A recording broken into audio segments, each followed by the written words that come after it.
Hi everyone, welcome to the first ever episode of my F1 forum series. So essentially this series is going to be me talking about what's happening in Formula 1 life in general. So for example, news, race reviews, race previews, anything that's interesting that's happened in the sport.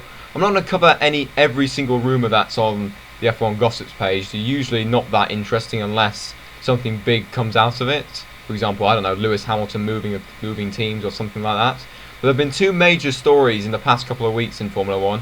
And we're going to start with Renault, formerly known as Lotus. Renault bought back the Enstone-based team, and they've released their official car release alongside their two drivers and their test driver. And it was announced that Kevin Magnussen actually has replaced Pastor Maldonado, so he will join up alongside Jolyon Palmer for 2016, with Esteban Ocon being the test driver, who's also going to be racing in DTM.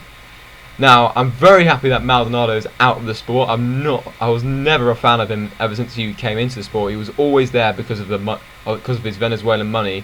But then, because he wasn't able to finance his seats, someone else had to come in, and I'm glad it's Magnussen, because he was unfortunately kicked to the curb by McLaren because Alonso was on the market, and McLaren thought, oh, let's sign arguably the best driver on the grid. But McLaren still continued to suck, but that's another topic for another day. Anyways, we'll go back to Renault. I think it's a very good signing by Renault to bring in Magnussen. He's a good young talent that could possibly become a future race winner if he can get the machine behind him. But we'll have to see how well the Renault car does, because it looks quite nice from the pictures and stuff that I really like the black and yellow design. But to be honest, I don't think they're going to be the quickest car on the grid. I think they'll be challenging for the midfield at best, due to the Renault power that they have in the car now that it's the full Renault Works team again. But we'll have to see how Renault do with the new power units, to see if they can catch up with Ferrari and Mercedes, as they've been lagging behind those two engine manufacturers the past couple of seasons. It would be nice to see them up there being able to compete, because a more competitive sport is a more healthy sport, in my opinion. According to the team principal, the design of the car in terms of the colours could change depending on sponsors, but to be honest, I really like the black and yellow, so hopefully they keep that as best they can. But anyways, let's move on to the other story. We're going to talk about Manor, and they've actually announced one of their two drivers for the 2016 season. They've announced that the Mercedes reserve driver Pascal Wehrlein, who won the DTM championship last season, that was the German touring cars for Mercedes, and he's been brought in to take one of those seats in exchange for Manor being allowed to use Mercedes' wind tunnel. Now that could be a very significant advantage for this young team, a relatively young team. They've been on the grid for only about 5 years, and they've just come back from an administration, and to make the grid last season was an achievement in itself.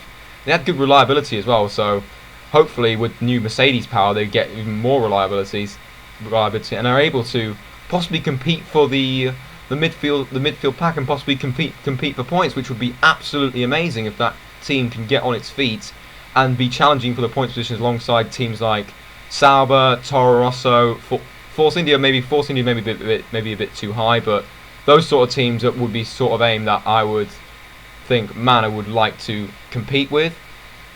As for Wehrlein, he's actually 3 months younger than me. That's how old I'm now feeling in Formula 1. He's 21 years old. He's 22 in October.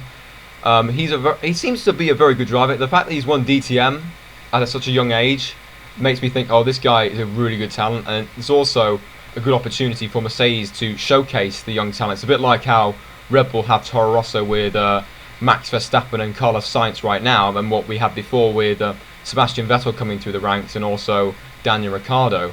We'll have to see. Let's hope that Manor are up a little bit more up there with the Mercedes power that they will have in the car, and also apparently they've got some Williams suspension parts as part of their 2016 car.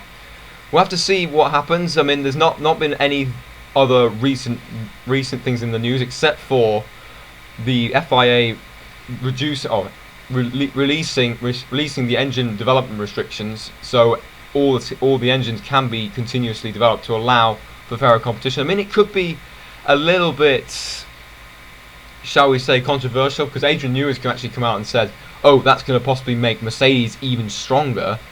But to be honest, I think Renault and Honda need it badly.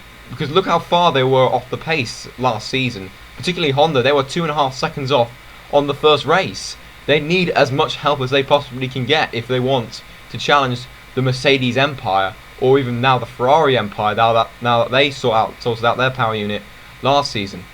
But that's it for this forum. Hope you guys enjoyed this little session. Let me know what you think on the Kevin Magnussen deal for Renault, and how do you think they will do, and also about Manor. How do you think they will deal with Pascal Wehrlein and Mercedes power on board? And if you have any other topics that you want me to talk about, please let me know in the comments. And if you enjoyed this, please like, comment and subscribe, and I'll see you in the next video.